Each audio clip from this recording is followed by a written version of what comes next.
清理完了填土，整個墓葬的結構也清晰了起來。雖然考古隊員們事先就知道這座墓葬的等級非同一般，但是當他們親眼看到整個墓葬的結構之後，還是驚呆了。這座墓葬比他們想象的還要大得多，也要複雜得多。墓頂、墓牆牆壁、地磚都被盜墓者撬走大半。不難想象，連地磚都被撬走了，你還能留下什麼呀？那麼44號墓這樣一座神秘怪墓的身份，最終還能水落石出嗎？考古隊在河南邙山發現一座東漢時期極為古怪的大墓，身處帝陵核心區域，朝向和形制，卻與周邊的東漢陵園內的其他古墓截然不同。那麼這座怪墓到底是何許人也？為什麼葬在帝陵核心墓區卻一反常態？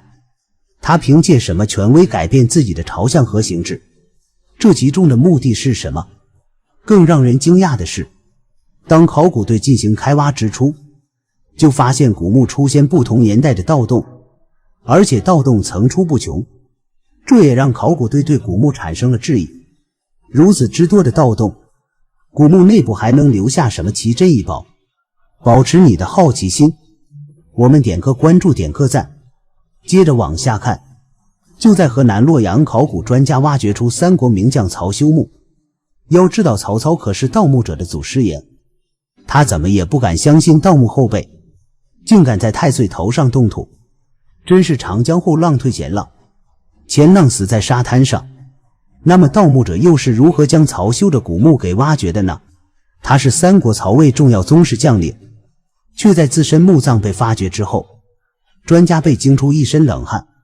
那麼作為古都洛陽附近的萬安山，究竟發生了什麼故事呢？時間來到2015年7月，洛陽萬安山下面的洛陽野生動物園拆遷工程中，施工人員意外地發現了一座古墓。憑借土坑裡面的夯土台階，考古隊趕到現場，確定的確是一座大墓。在展開相關的發掘工作中，考古隊首先通過勘探發現這座古墓東西跨度有50多米。而在相關數據出來後，考古隊十分吃驚，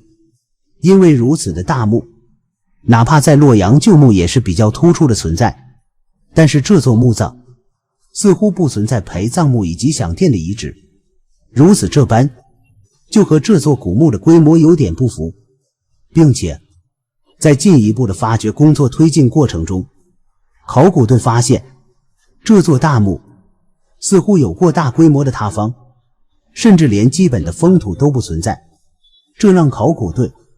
心中隱隱存在不妙的預感。很快，打開墓室之後，相關的想法就得到了驗證。一身冷汗之後，考古隊通過探查發現這座大墓足足有6個盜洞。因為洛陽的古墓葬群埋葬着大批量的王孫貴胄，於是洛陽地區的盜墓活動也是異常的猖獗，甚至於把無論在考古界還是盜墓界都視作神器的洛陽鏟發明的祖師爺，就是洛陽當地一個看似不起眼的農民李鴨子。通過對這些盜洞的研究，考古隊發現這座大墓早就在唐宋時期就被大規模的盜掘過了。雖然盜墓賊對於漢墓等墓葬特別垂青，甚至十墓九空，但是這座大墓為什麼似乎格外得到編外考古队的垂青呢？隨着發掘工作漸漸清晰了起來，考古队發現這座墓葬總體的規制是一個巨大的方形土坑，在大墓底部搭建了木樁和磚室，再就是在上面覆蓋好泥土，並且相關的墓道也是十分宏大。只是比較可惜的是，墓葬的幕牆以及墓頂都被盜墓賊破壞了個頂朝天。此外，按照現在的情況，這座大墓裡面的陪葬品基本上都被盜墓賊給洗劫一空，只能通過一部分的觀察認定這座墓葬是一座漢魏時期的高等級墓葬。接下來的幾天，在相關的發掘工作裡面，墓室內的情況完完全全和考古队的設想符合一致。墓室内被盜墓賊挖了個底朝天，以至於那些不好携帶的文物都因為盜墓賊的盜掘遭到了瘋狂的破壞，滿地的陶器的碎片讓清理的考古隊感到十分心疼。的確，這座古墓因為其自身的規模，留給後人的想象空間太大了。因為客觀情況，於是這座大墓只是清理出一些不起眼的東西，以及一堆的陶瓷碎片。在針對這些陶器碎片的修復整理之後，最終得到了幾件陶器，並且在墓葬的前室還找到了一件比較精美的鎏金铜帶鈎。但是就在這些工作的进行過程之中，考古队始終有一個很大的疑問存留在心裡，那就是從現場的觀察來看，這座大墓的地堡是用泥土夯築而修建完成的，但是地面沒有地磚。如此宏大的墓葬，為什麼在底部沒有青磚？帶着一個疑問，考古队才在墓葬的後室發現了部分地磚。這時候考古队才回過神來，明白了怎麼一回事。按照正常的邏輯和經驗，如此規模的大墓修建墓室的時候，配套附屬的地磚起碼多達上萬塊，但是現場的情況只能說明，對着這一座墓葬下手的盜墓賊可謂是雁過拔毛，什麼都給帶走了。而對於現場的考古隊來說，自身能看見被挖個底朝天的古墓葬，也是一段難得的经歷。不過從專業角度來說，現場的情況是十分讓考古队沮喪的，因為這座大墓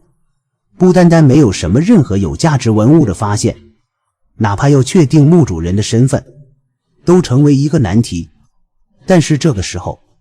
一個意外的發現可謂柳暗花明。在後室裡面，考古隊發現了一枚印章，這讓考古队感到興奮異常，因為印章是最能證明墓主人身份的有力證明。可能是因為體積小巧，可能是因为盜墓賊對於學術研究不感興趣，所以這枚印章才能出現在墓葬裡面。在印章出現後，